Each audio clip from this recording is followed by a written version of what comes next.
Halo seller, video kali ini kita akan bahas tentang fitur pengelolaan batch.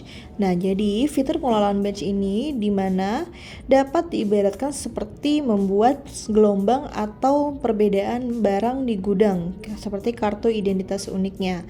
Nah, dimana nanti masing-masing SKU gudang ini kita bisa catat berbagai informasi penting, seperti tanggal produksi, tanggal barang masuk ke gudang, hingga kapan barang sebaiknya dijual atau digunakan, atau seperti tanggal kadaluarsanya.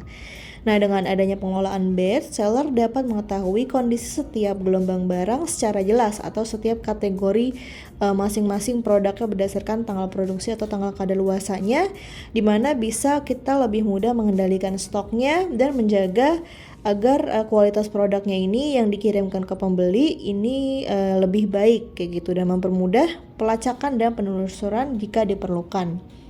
Nah, di sini pengelolaan batch ini kita menerapkan strategi FIFO, first in first out, di mana dengan membangun sistem pengelolaan batch berdasarkan tanggal barang masuk, proses pengeluaran barang dapat dipastikan mengikuti prinsip barang masuk lebih dulu dan harus keluar lebih dulu kayak gitu. Dan ini juga bisa meningkatkan perputaran stok agar lebih real time kayak gitu.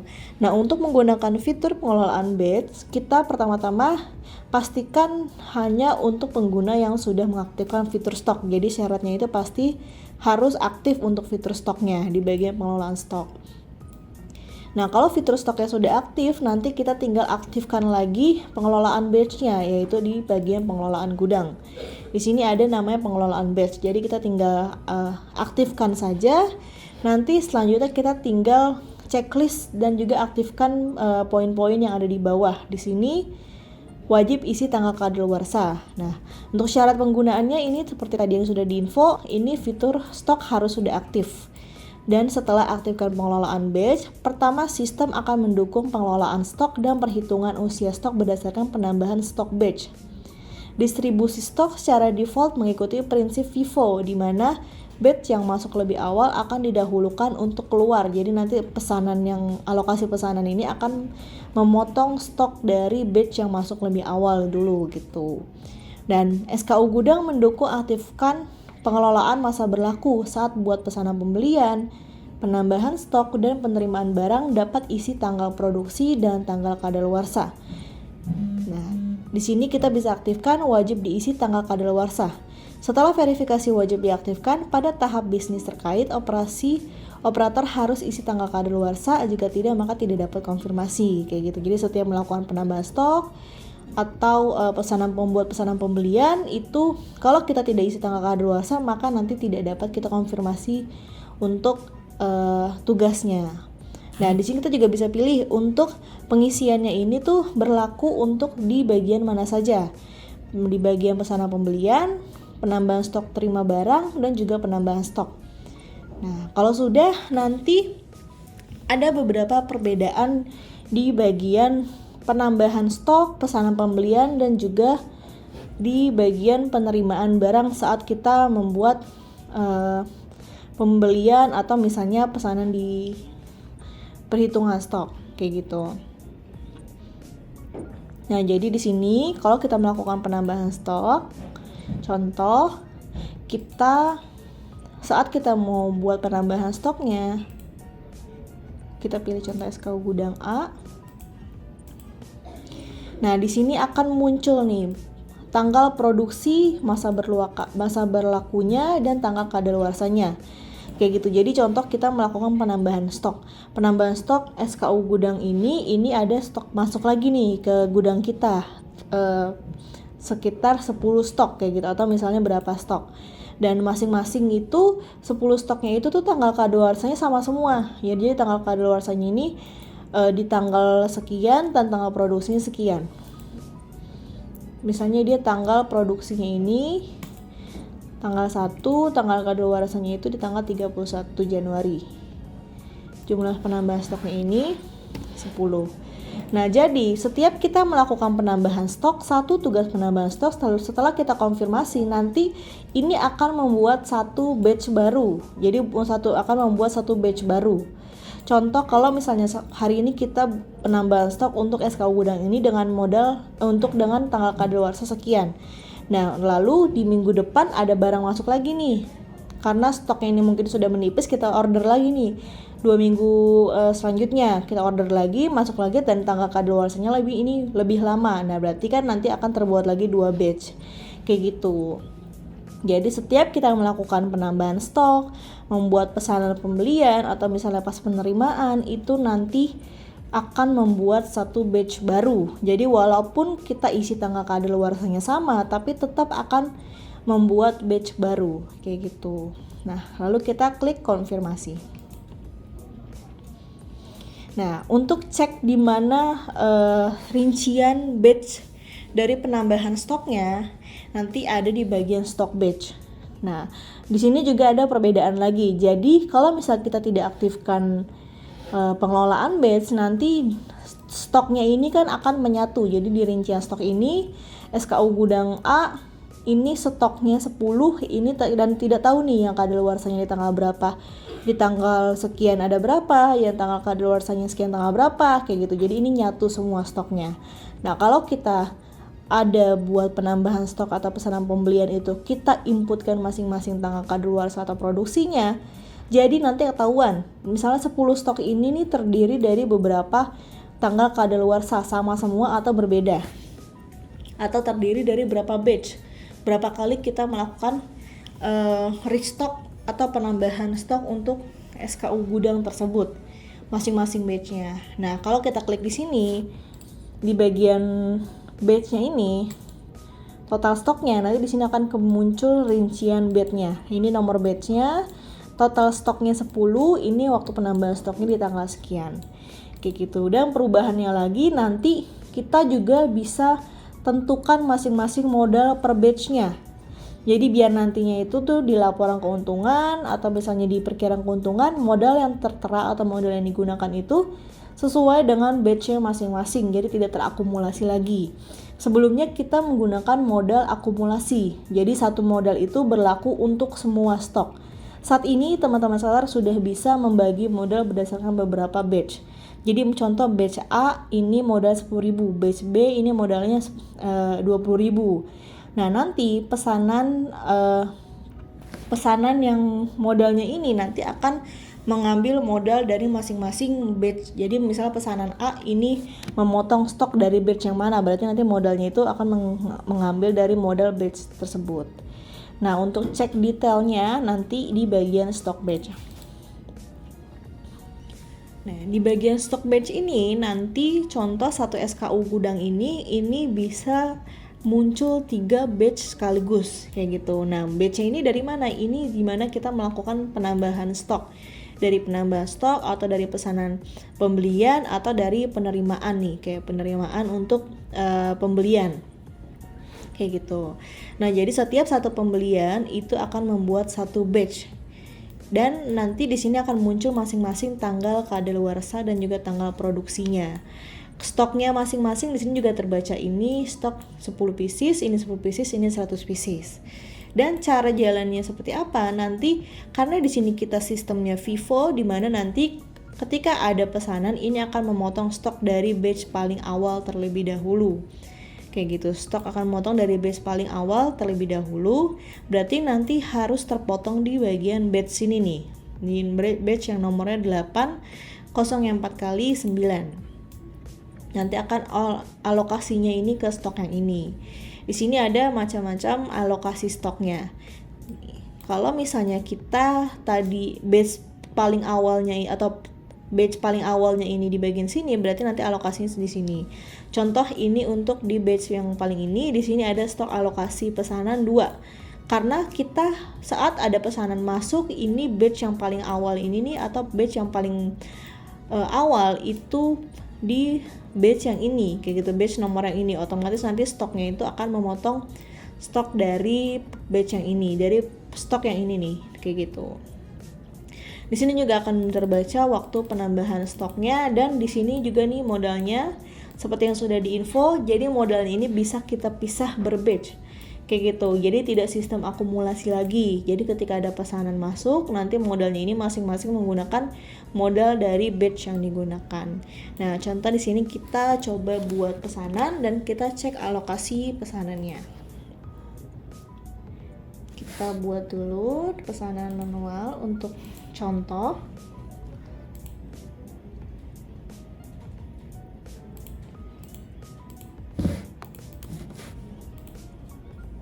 Di sini misal contohnya 5 pieces. Kita klik simpan.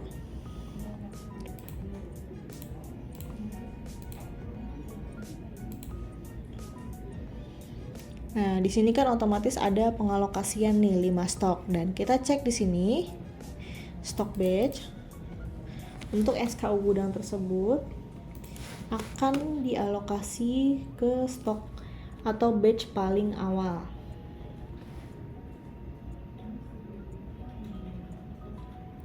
Nih di sini. Batch paling awalnya itu yang ini, kayak gitu. Karena kita inputnya di tanggal 8 Januari di jam 10.29. Dan ini batch yang paling baru banget kita buat kayak gitu. Jadi pertama kali kita buat batch itu atau melakukan penambahan stoknya, itu yang akan keluar stoknya atau dialokasikannya. Jadi nantinya dimana kalau misalnya kita punya beberapa stok produk dan ada beberapa produk yang tanggal kadaluarsanya ini nih paling lama nih, otomatis kalau kita melakukan penambahan stok di batch paling awal itu kan pasti ke tanggal kadaluarsanya juga yang paling awal nih. Jadi nanti stoknya ini akan keluar lebih dulu kayak gitu. Ini contoh kayak gini, ini tanggal kadaluarsa tanggal 23 Januari karena kita input paling awal nih stoknya. Lalu di sini tanggal 31 dan di sini ada juga tanggal 22 Januari. Nah, berarti nanti memotong stoknya ini akan sesuai dengan batch yang pertama kali kita inputkan, yaitu di tanggal penginputan atau waktu penambahan stok ini di tanggal 8 Januari. Nah, di sini kebaca nih, tadi kan sebelumnya ada alokasinya 2. Nah, kita tambah lagi tadi pesanan manualnya, berarti tambah alokasinya 7. Total stok tersedianya ini di sini nanti akan terbaca nih. Total stoknya itu ada 100, tersedianya 93. Di sini alokasinya ada 7. Dan kalau stok yang akan terbaca di rincian stok ini adalah stok dari jumlah total stoknya ini ditambahkan semua, berarti ada 120. Nah, stok yang akan terbaca di rincian stok dan juga di SKU gudang, kalau kita klik rincian stoknya ini, nanti di sini akan terbaca stok fullnya nih, yaitu tadi 120, total alokasinya 7 dan tersedianya 113. Nah, jadi kalau teman-teman salah ingin cek nih total stok untuk SKU gudang dengan tanggal kadaluarsa sekian berapa, nah teman-teman bisa ceknya itu di bagian stok batch. Kayak gitu. Di sini di bagian stok batch nanti terlihat semuanya masing-masing batchnya itu ada berapa stoknya di sini. Nah, ini rinciannya. Nah, modal yang terpakai juga itu nanti akan sesuai dengan modal batchnya masing-masing. Jadi teman-teman seller tidak perlu khawatir untuk menggunakan modal yang mana. Nah, kalau misalnya contoh kan pesanan marketplace ya, pesanan marketplace Shopee nih nanti motong stok dari batch A dan modalnya 10.000, tapi ada beberapa batch juga yang modalnya beda. Nah, nanti teman-teman tidak perlu khawatir karena di bagian laporan keuntungan ini nanti teman-teman bisa membaca modal produknya ini berdasarkan batch-nya masing-masing. Kayak gitu. Contoh seperti tadi SKU gudang yang tadi itu terbaca dari batch yang pertama dengan modal sekian. Dan berarti nanti modal di sini juga yang terbaca ini modal yang batch tersebut, tidak akan modal akumulasi. Karena kalau misal di rincian stok ini teman-teman di sini akan membaca modal nih, di sini ada namanya total modal bobot. Jadi modal bobot ini adalah modal akumulasi, di mana setiap kita melakukan penambahan stok dan kita inputkan harga satuannya itu nanti akan mengakumulasi semua harga modal. Jadi contoh stoknya tadi ada 120, nah berarti nanti akan dibagi nih per 120 kayak gitu. Jadi akan ketahuan satu modalnya ini berapa. Nah, kalau misalnya mau sesuai menarik modalnya yang sesuai, teman-teman seller bisa setting juga di bagian pengaturan. Nanti di pengaturan pesanan, pengaturan keuntungan, dan di sini nanti kita bisa tentukan untuk aturan harga modal SKU gudang ini mau menggunakan modal yang mana. Nah, di sini kan ada 3 aturan. Kalau misalnya pakai modal SKU gudang, nah kita bisa pilih nih modal yang mana yang mau kita pakai, modal akumulasi atau modal per batch. Kalau kita mau pakai modal rata-rata bobot yang dipisahkan, berarti nanti akan menghitung akumulasi modal yang ada di rincian stok untuk semua batch. Jadi tidak dipisah nih. Kayak gitu. Nah, kalau mau yang sesuai nanti pilihnya modal batch. Nah, kalau kita pilih yang settingan ketiga, ini juga kita pilih juga nih, harus pilih. Jadi teman-teman seller jangan lupa pilih sesuai dengan batch-nya masing-masing atau sesuai dengan keinginannya masing-masing mau pakai modal yang mana. Dan pastikan modal ini, aturan harga modal ini harus disetting sebelum teman-teman seller atau sebelum pesanannya masuk ke big seller agar modalnya sesuai. Kayak gitu.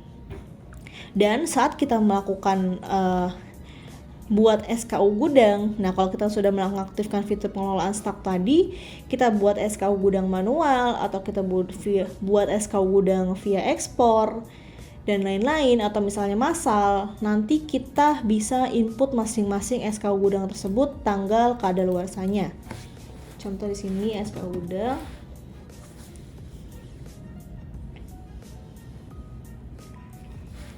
Nih di sini.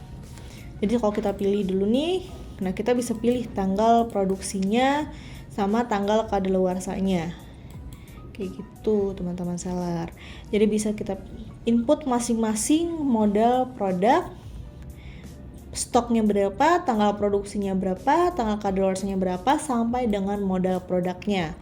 Kayak gitu. Jadi lebih spesifik nih untuk masing-masing gudangnya modalnya. Nah, saat kita melakukan penambahan stok atau misalnya membuat pesanan pembelian, nanti akan membuat stok batch kayak gitu. Akan bisa teman-teman cek di bagian stok batch ini untuk melihat detailnya.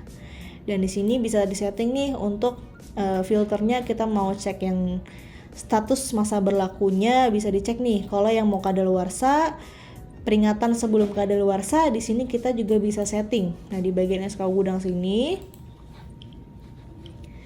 di bagian SKU gudang, contoh kita pilih gudangnya. Di bagian aksi massal, nanti di sini ada pengelolaan masa berlaku, pengaturan masa berlakunya, mau berapa hari, dan hari peringatan sebelum kadaluarsanya berapa hari nih. Jadi nanti akan muncul notif atau kita bisa filter mana SKU gudang mana saja yang sudah mau kadaluarsa kayak gitu. Jadi ketika waktu masa berlaku tersisa, barang kurang dari jumlah hari yang ditentukan, sistem akan push pesanan peringatan secara otomatis kayak gitu. Jadi kita bisa setting masa berlakunya berapa, jumlah hari peringatan sebelum kadaluarsa, dan di sini juga ada setting bagian lainnya kayak gitu. Jadi masing-masing SKU gudang nih nanti di sini akan kelihatan di sini pengelolaan masa berlakunya, terus masa berlakunya sampai jumlah hari peringatan sebelum kadaluarsa kayak gitu. Dan ini bisa diceknya di bagian SKU gudang. Nah, kalau misalnya di rincian stok, ini adalah total keseluruhan kayak gitu. Jadi kita harus ngecek, kalau mau ngecek masa berlaku itu bisa di bagian stock batch untuk ngecek termasuk batch-nya juga, atau kita bisa cek di bagian SKU gudang. Di sini nanti akan bisa kita baca mana SKU gudang yang masa berlakunya sudah mau habis nih kayak gitu. Di sini kita juga bisa filter untuk masa aktifnya atau masa berlakunya yang sudah masih aktif atau yang sudah kita tutup. Nah, filter lainnya di sini juga ada filter untuk kisaran usia stoknya. Kita bisa sembunyikan batch yang stoknya 0. Dan juga nanti kita bisa tampilkan juga nih stok berdasarkan satuan tambahan atau bagian barangnya. Nah, dengan adanya fitur ini nanti teman-teman seller bisa pantau kelola stok biar bisa mengurangi atau mengalokasikan sesuai dengan batch-nya masing-masing. Jadi bisa kita filter nih yang tanggal kadaluarsanya memang lebih lama, mungkin mau dikeluarkan lebih dulu kayak gitu. Nah, saat kita buat pesanan pembelian pun di sini juga sama. Jadi kita bisa langsung melakukan atau input masa berlakunya. Contoh kita ke gudang ini. Di sini nanti kita bisa input tanggal produksinya, masa berlaku, kadaluarsa untuk masing-masing SKU gudang sebelum kita pindahkan atau kita input ke big seller sistemnya. Dan ini juga nanti akan membuat batch baru di bagian pengelolaan batch. Nah, nantinya riwayatnya pun di sini bisa kita cek, yaitu ada di sini riwayat bagian perbarui stok batch. Nah, riwayat perbarui stok batch. Di sini kita lihat berapa kali kita melakukan penambahan stok untuk SKU tersebut. Nah, di sini terpantau kita ada 3 nih, ini riwayatnya. Penambahan stoknya ini dari pembelian atau misalnya dari manual, dari penambahan stok sini, kayak gitu. Nanti kebaca riwayatnya, nomor serinya dan nomor pembeliannya. Kalau kita klik ini akan masuk ke pesanan pembelian di sini. Dan ini kalau kita klik nomor invoice penambahan stok akan masuk ke bagian penambahan stok. Kayak gitu. Jadi semuanya bisa kita pantau di riwayat perbarui stok di stock batch. Nah, kalau riwayat perbarui stok ini kan secara keseluruhan. Jadi kita tidak bisa melihat batch-nya. Nah, kalau misalnya kita mau lihat per batch, ini kita bisa di bagian riwayat perbarui stok. Nah, di bagian selanjutnya kita juga ada laporan usia stok untuk melihat total per gudangnya. Jadi contoh SKU gudang One Warehouse ini. Nah, di sini nanti kita bisa cek nih informasi SKU-nya apa, gudangnya gudang mana, total stoknya ada berapa, total modalnya berapa, pergudangannya, modalnya, dan lain-lainnya. Ini nih kita lihat sampai 0 sampai 30 hari, 31 hari sampai 60 hari, dan sekian. Dan kita bisa setting juga pengaturan kisaran usia stoknya di sini. Mendukung kustomisasi kisaran usia stok. Setelah pengaturan selesai, data kisaran baru akan diperbarui setelah pukul 24.00 pada hari yang sama. Kayak gitu. Jadi kita juga bisa pantau laporan usia stoknya, mana yang kadaluarsanya itu atau stoknya ini usianya ini 0 sampai 30 hari sampai dengan lebih dari 91 hari. Kayak gitu. Ini secara keseluruhan untuk cek per gudang. Nah, jika teman-teman seller nanti punya pertanyaan lain terkait penggunaan fitur Big Seller lainnya, bisa langsung hubungi CS Big Seller dengan klik hubungi kami di bagian bawah kanan. Nanti bisa hubungi via Facebook, WhatsApp, email, maupun Telegram. Agar setiap kendala maupun pertanyaannya bisa langsung dibantu lebih lanjut oleh tim CS kami.